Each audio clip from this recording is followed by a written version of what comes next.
लंका विजय के पश्चात जब राम अयोध्या लौटे और राजतिलक हो गया, तो एक दिन राजदरबार में महर्षि वशिष्ठ, विश्वामित्र, नारद तथा अन्य ऋषि धार्मिक विषयों पर विचार विमर्श के लिए पधारे।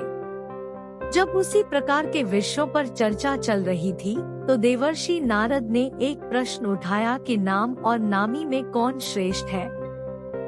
ऐसे प्रश्न को सुनकर ऋषियों ने कहा, नारद जी, नामी से तुम्हारा क्या तात्पर्य है, स्पष्ट करो। नारद जी ने कहा, ऋषियों, नाम तथा नामी से तात्पर्य है कि भगवान नाम का जप भजन श्रेष्ठ है या स्वयं भगवान श्रेष्ठ है। नारद जी की बात सुनकर ऋषियों ने हंसकर कहा, अरे नारद, तुमने यह कैसे बच्चों जैसा प्रश्न किया है।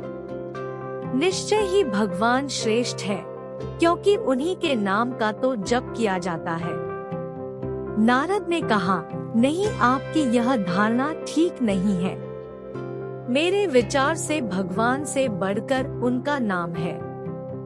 भक्त को भगवान के नाम के जप से ही शक्ति मिलती है, क्योंकि नाम के भजन के बिना भगवान कहाँ कृपा करते हैं।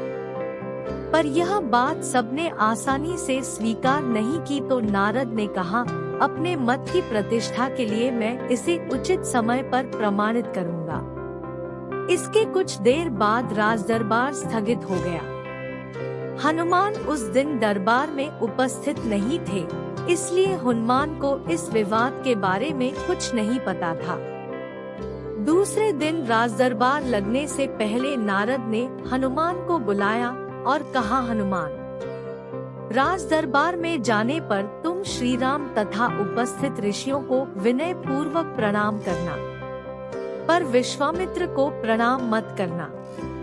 वे भले ही ऋषि का चोला धारण किए हैं, पर वे ब्राह्मण नहीं हैं। क्षत्रियों की पूजा ब्राह्मणों जैसी नहीं होती। हनुमान ने सोचा, नारद देवताओं के ऋषि हैं, ठीक ही कह रहे होंगे, उनकी बात अवश्य माननी चाहिए। उन्होंने कहा, ठीक है देवर्षि, मैं ऐसा ही करूँगा। दरबार में भगवान श्री राम सिंहासन पर बैठे थे। मंत्री तथा ऋषि आदि भी अपने अपने आसन पर विराजमान थे। थोड़ी ही देर में हनुमान जी आए। भगवान श्री राम के चरणों में प्रणाम किया, फिर ऋषियों का चरण स्पर्श कर प्रणाम किया, फिर उन्हीं के बीच बैठे विश्वामित्र को न तो उन्होंने प्रणाम किया और न किसी प्रकार का आदर भाव दिखाया। हनुमान के इस व्यवहार से विश्वामित्र ने अपने को बड़ा अपमानित समझा। वे राजा तथा ऋषियों के बीच इस प्रकार अपनी उपेक्षा तथा अपमान को सहन न कर सके। तत्काल ही क्रोध में उठ खड़े हुए और श्री राम से बोले, श्री राम, तुमने अपने इस मुँहलगे सेवक की धृष्टता देखी। भरे दरबार में इसने किस प्रकार मेरी उपेक्षा की तथा उद्धत भाव से मेरा अपमान किया। श्री राम ने कहा, गुरुदेव शांत हो जाइए, मैं हनुमान से इस धृष्टता का कारण पूछूंगा। विश्वामित्र का क्रोध शांत नहीं हुआ। उन्होंने कहा, यह तो आपने प्रत्यक्ष देखा, पूछने की क्या आवश्यकता है। अस्त्र शस्त्र के क्षेत्र में मैं तुम्हारा गुरु रहा हूँ। यह गुरु आज्ञा है, इसे दंड दीजिए। नारद ने भी विश्वामित्र की हाँ में हाँ मिलाई तथा कहा, भगवान विश्वामित्र ठीक कहते हैं। हनुमान ने इनका प्रत्यक्ष अपमान किया है। आपके उदंड सेवक को दंड मिलना चाहिए। नारद की बात सुनकर हनुमान असमंजस में पड़ गए। भरे दरबार में अपनी स्थिति देखकर कुछ बोल तो न सके, पर सोचने लग गए कि जिस नारद के कहने से मैंने ऐसा किया, वही नारद अब मेरा बचाव न करके मुझे दंड देने की बात में सहमति जता रहे हैं। नारद का यह चरित्र समझ में नहीं आता। इधर की उधर लगाना और दो लोगों के बीच भ्रम पैदा करके उन्हें लड़ने में इन्हें कौन सा आनंद आता है। भले काम को बिगाड़ने वाला यह कैसे ऋषि है। भगवान श्री राम किसी प्रकार की दंड की घोषणा करते इससे पहले ही नारद ने कहा, भगवान इस संबंध में शांत भाव से विचार कर कल दंड दीजिएगा। उत्तेजित अवस्था में अभी इस समय हनुमान को दंड देना उचित नहीं।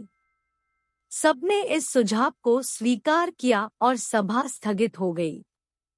तको हनुमान नारद के आश्रम में आए और कहा, देवर्षि आप यह कौन सा खेल खेल रहे हैं? मेरा वध कराकर आपको क्या मिलेगा? मैंने तो जो कुछ अभिनय किया वह आपकी आज्ञा से ही किया था।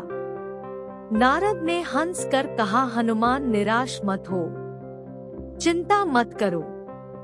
मेरे कहने से तुमने जो किया है उसके लिए दिए जाने दंड से तुम्हारा कुछ नहीं बिगड़ेगा। तुम्हें दंड मिलेगा पर तुम्हारा बाल भी बाका नहीं होगा।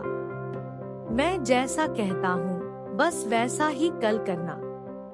कल प्रातः काल सूर्य तट पर पूरा रामाय नमः इस मंत्र का जाप करते रहना। कोई कुछ कहे तुम कुछ मत सुनना, बस यह मंत्र प्रेम भाव से जपते रहना। प्रातः हुई। हनुमान जी स्नान कर सरयू तट पर खड़े होकर मंत्र जाप करते। दरबार लग जाने पर जब हनुमान दरबार में उपस्थित न हुए तो श्री राम ने पूछा, हनुमान कहाँ है? अभी तक नहीं आए? विश्वामित्र ने कहा, आप आज दंड देने वाले थे, शायद इसलिए डर कर नहीं आया। नारद ने कहा, मैंने अभी थोड़ी देर पहले सरयू तट पर उसे स्नान ध्यान करते हुए देखा है। भगवान राम ने कहा, यह हनुमान की एक और उद्दंडता है।